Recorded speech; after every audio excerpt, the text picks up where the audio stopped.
Hello friends, कैसे आप सब और कैसे चल रही है आप लोगों की तैयारी। देखो बिल्कुल गजब वाली तैयारी चल रही होगी आप लोगों की, ये मेरे को पूरा विश्वास है, पूरा कॉन्फिडेंस है, क्योंकि आप लोगों ने बहुत अच्छी तरीके से पढ़ा है, बहुत पढ़ा है आपने, तो तैयारी बहुत बेस्ट होनी थी।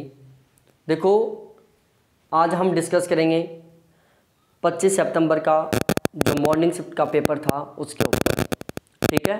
सबसे पहले मैं बात बताऊं कि मैंने बहुत सारे कैंडिडेट से बात किया, क्योंकि क्वेश्चन हम बात करके ही कलेक्ट करते हैं। आप जैसे स्टूडेंटों से ही बात करते हैं, हम वहीं से क्वेश्चन कलेक्ट करते हैं। तो वहाँ से मेरे को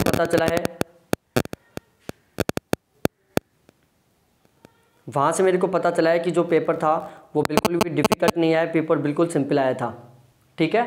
कुछ कैंडिडेट बोल रहे थे कि सर DI था जो थोड़ा सा कॉम्प्लिकेट आया था, लेकिन कुछ बोल रहे थे कि सर DI भी ज़्यादा डिफ़िकल्ट नहीं था। देखो जिसकी मैथ वीक होती है उसका थोड़ा DI कॉम्प्लिकेट हो जाता है, और जिसका मैथ थोड़ा स्ट्रॉन्ग होता है उसके लिए DI सिंपल हो जाता है, ठीक है।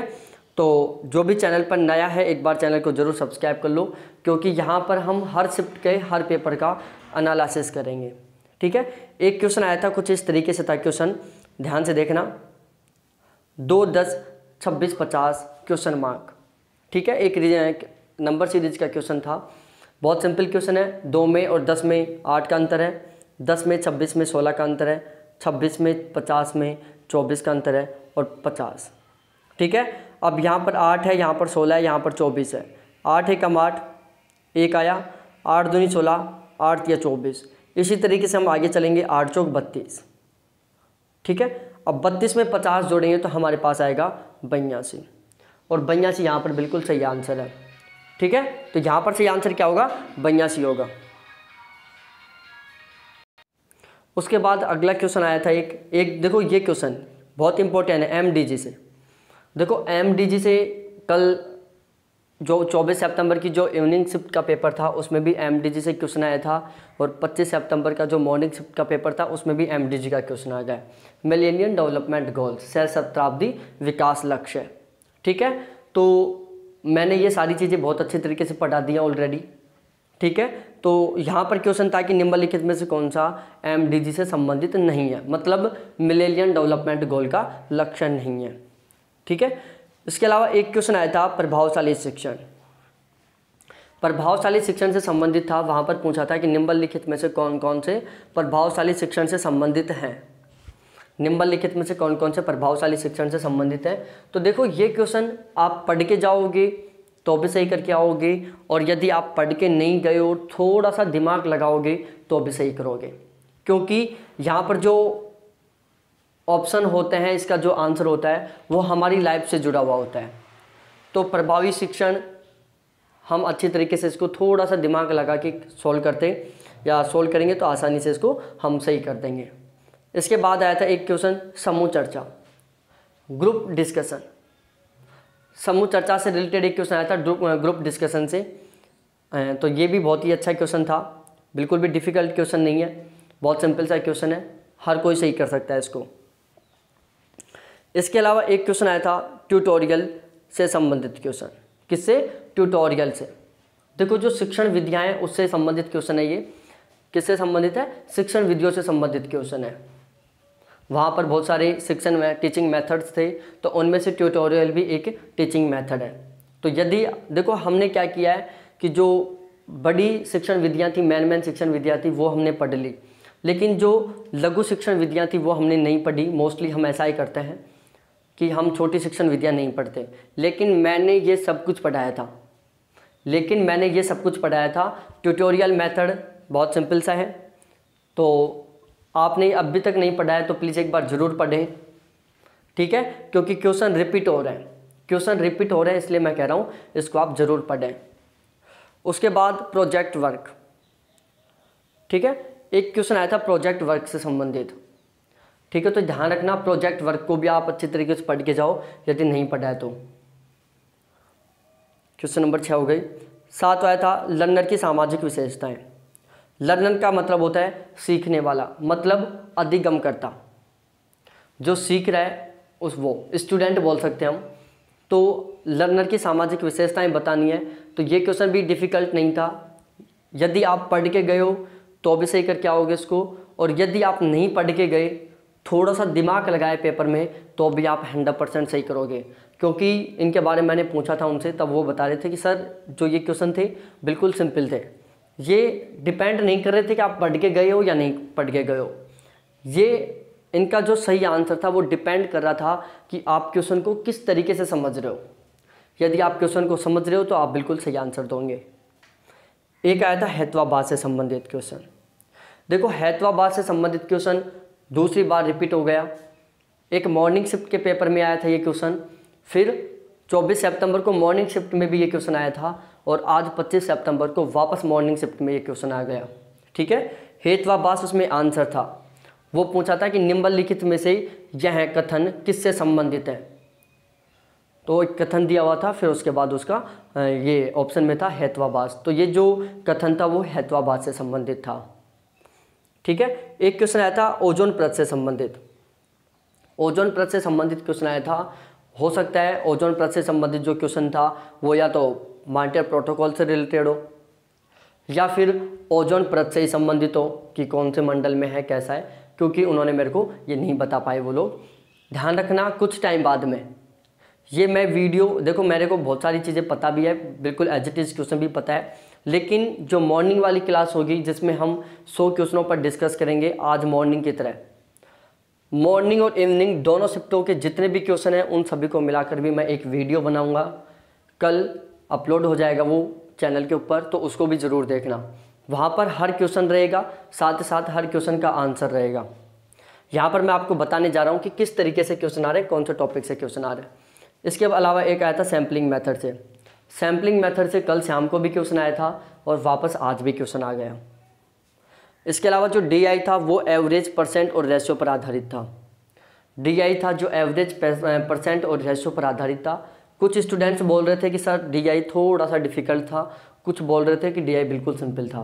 तो देखो DI से आप पेपर का एनालिसिस नहीं कर सकते कि DI पेपर सिंपल था या हार्ड था, क्योंकि जिन लोगों का मैथ वीक होता है मोस्टली उनका DI वीक होता है, जिन लोगों का मैथ स्ट्रॉन्ग होता है मोस्टली उनका DI स्ट्रॉन्ग होता है। ठीक है, इसके अलावा जो पैसेज था वो सोशल वैल्यूज़ मार्केटिंग कंपनी से संबंधित था। ठीक है, तो देखो पैसेज है मोस्टली किससे आ रहा है, सोशल जो ऑनलाइन नेटवर्क मार्केटिंग है ऑनलाइन से रिलेटेड आ रहा है, social values of marketing company से। ठीक है, तो आज का जो ये था पैसेज था वो social values of marketing company से रिलेटेड था। और जो कॉन्फ्रेंसन था, रीडिंग कॉन्फ्रेंसन, वो ऐसा था यदि बिल्कुल एज इट इज़ आंसर मिल रहे थे, पैसेज से ही आंसर मिल रहे थे, कोई भी एक्स्ट्रा दिमाग लगाने की ज़रूरत नहीं थी। जिसने पैसेज को पढ़ा है वो बिल्कुल सिंपली तरीके से सभी क्वेश्चनों का बहुत कम टाइम में आंसर दे पाया, क्योंकि जो रीडिंग कॉन्फ्रेंसन था, जो पैसेज था वो बिल्कुल सिंपल था। वापस देखो एक्शन रिसर्च से क्वेश्चन आया था। एक्शन रिसर्च से तीसरी बार क्वेश्चन आ गया।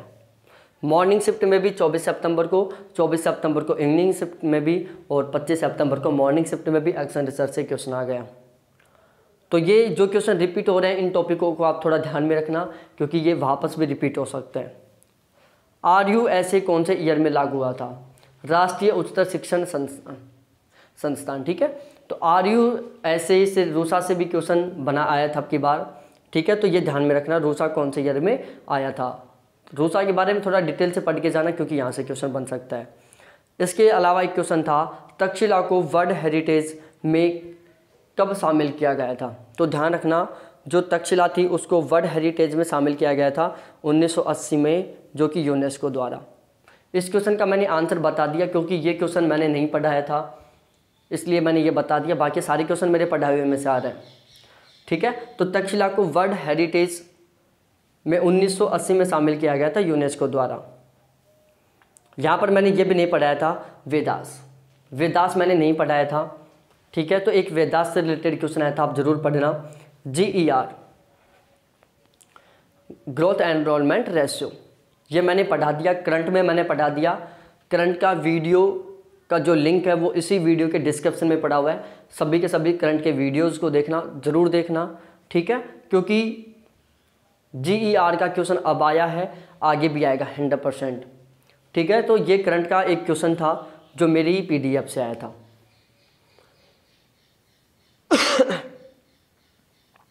ये क्वेश्चन फिर तीसरी बार रिपीट हुआ। कार्बन डाइऑक्साइड का एमिनेशन है, उत्सर्जन से संबंधित है कि कार्बन डाइऑक्साइड का सबसे ज़्यादा उत्सर्जन करने वाली कंट्री, तो यहाँ पर चाइना आंसर होगा। ये भी मेरे करंट की पीडीएफ से क्वेश्चन बना है, ठीक है। करंट की पीडीएफ में या करंट का वीडियो, जिस वीडियो का लिंक है जो इसी वीडियो के डिस्क्रिप्शन में पड़ा है, उसको ज़रूर देखना आप। बेटर कम्युनिकेशन से संबंधित था कि बेस्ट कम्युनिकेशन कौन कौन सी स्थिति में हो सकता है। बेस्ट कम्युनिकेशन कौन कौन सी स्थिति में हो सकता है, तो आपको बताना है कि अच्छा संप्रेषण कौन कौन सी स्थिति में हो सकता है। वहाँ पर 8-10 स्थितियाँ दी हुई थी और उनमें से हमें चूज करना था कि जो अच्छा संप्रेषण है वो कौन कौन सी स्थितियों में हो सकता है। INITIAL इंटेल का फुल फॉर्म पूछा था, इसका फुल फॉर्म बताना। देखो ध्यान रखना, तीनों शिफ्टों का एवरेज निकाला जाए तो फुल फॉर्म से रिलेटेड 3 से 4 क्वेश्चन आ रहे हैं हर शिफ्ट में, ठीक है। 3 से 4 क्वेश्चन हर शिफ्ट में आ रहे हैं फुल फॉर्म से रिलेटेड। रोम से रिलेटेड क्वेश्चन आया था, तो रोम को थोड़ा डिटेल से पढ़ के जाना, रोम का अच्छी तरीके से पढ़ के जाना। रीड ओनली मेमोरी होता है और इसमें हम केवल पढ़ सकते हैं, इसमें हम कुछ चेंजिंग नहीं कर सकते। उसके बाद एक क्वेश्चन आया था IoT का फुल फॉर्म। आपको IoT का फुल फॉर्म बताना था कि IoT का फुल फॉर्म क्या होता है, ठीक है। बहुत शानदार सा क्वेश्चन आया था, ज़्यादा डिफिकल्ट क्वेश्चन नहीं था। इसके अलावा देखी जाए एक इंटरनेट से रिलेटेड, इंटरनेट थिंग्स से रिलेटेड क्वेश्चन आया था, इंटरनेट पर से रिलेटेड क्वेश्चन आया था, ठीक है। तो आप इंटरनेट को भी थोड़ा अच्छी तरीके से पढ़ के जाना। इसके अलावा एक क्वेश्चन आया था इंट्रानेट और इंटरनेट, ठीक है, जो जिसको हम बोलते हैं अंतर्व्यक्ति का संप्रेषण और अंतराव्यक्ति संप्रेषण। अंतराव्यक्ति संप्रेषण होता है जब 2 या 2 से अधिक लोगों के बीच में बातचीत होती है, तो अंतरा कम्युनिकेशन होता है। और जब एक ही व्यक्ति होता है, जब बात एक ही व्यक्ति द्वारा की जाती है, जैसे हम नहीं करते कई बार बात, यार मैं पढ़ लेता तो अच्छा होता, मैं अजय सर की क्लास ले लेता तो बहुत अच्छा होता, मैंने बहुत बड़ी गलती कर दी। हम जब खुद ही से खुद की बात करते हैं वो क्या होता है, इंटरपर्सनल होता है, ठीक है। वो सॉरी इंटरपर्सनल होता है, अंतर्व्यक्तिक होता है। अंतर्व्यक्तिक होता है मतलब खुद से खुद की बात करना, उसमें सेंडर रिसीवर खुद होता है। ग्रुप कम्युनिकेशन से यहाँ पर ये मिलान का क्वेश्चन था, ठीक है, ये मिलान वाला क्वेश्चन था। और मास कम्युनिकेशन, ठीक है। तो mass communication, group communication, intra और इंटर कम्युनिकेशन से एक सैम्पलिंग से क्वेश्चन आया था। हर बार क्वेश्चन आ रहा है सैम्पलिंग से, तीनों शिफ्टों में सैम्पलिंग से रिलेटेड क्वेश्चन आया है। मैंने जो आज मॉर्निंग में वीडियो अपलोड किया था मैंने, जिसमें 100 क्वेश्चनों पर, जो कल 24 सितंबर को 2 पेपर हुए थे, दोनों में 50-50 क्वेश्चन आए थे, 100 क्वेश्चन हुए थे। 100 के 100 क्वेश्चनों को मैंने एक साथ करवाया था, वो भी फुल डिस्क्रिप्शन के साथ। तो उस वीडियो को ज़रूर देखना, वहाँ से कई क्वेश्चन रिपीट हुए। यदि कल की दोनों की बात की जाए ना, कल की दोनों शिफ्टों की बात की जाए तो कल की दोनों शिफ्टों से 7 से 8 क्वेश्चन आए हैं, ठीक है। तो ध्यान रखना, इन सभी को देखना। दूसरी बात, कल मॉर्निंग 8:30 या 9 बजे के आसपास, सॉरी 7 बजे के आसपास, कल मॉर्निंग को 7 बजे के आसपास मैं आज की 25 सितंबर की दोनों शिफ्टों के 100 क्वेश्चन एक साथ अपलोड कर दूंगा। सभी को देखना, विद फुल डिस्क्रिप्शन होंगे, विद राइट आंसर होंगे, ठीक है। तो सभी के सभी देखना। पता नहीं यहाँ से क्वेश्चन रिपीट हो जाए, क्योंकि पहले क्वेश्चन रिपीट हो रहे हैं, इसलिए अब हमें लग रहा है कि क्वेश्चन आगे भी रिपीट होंगे। तो ठीक है, थैंक्स देखने के लिए सभी को। नए हो तो चैनल को सब्सक्राइब कर दो, बेल आइकन को दबा दो और हमारे साथ जुड़ जाओ। बाय।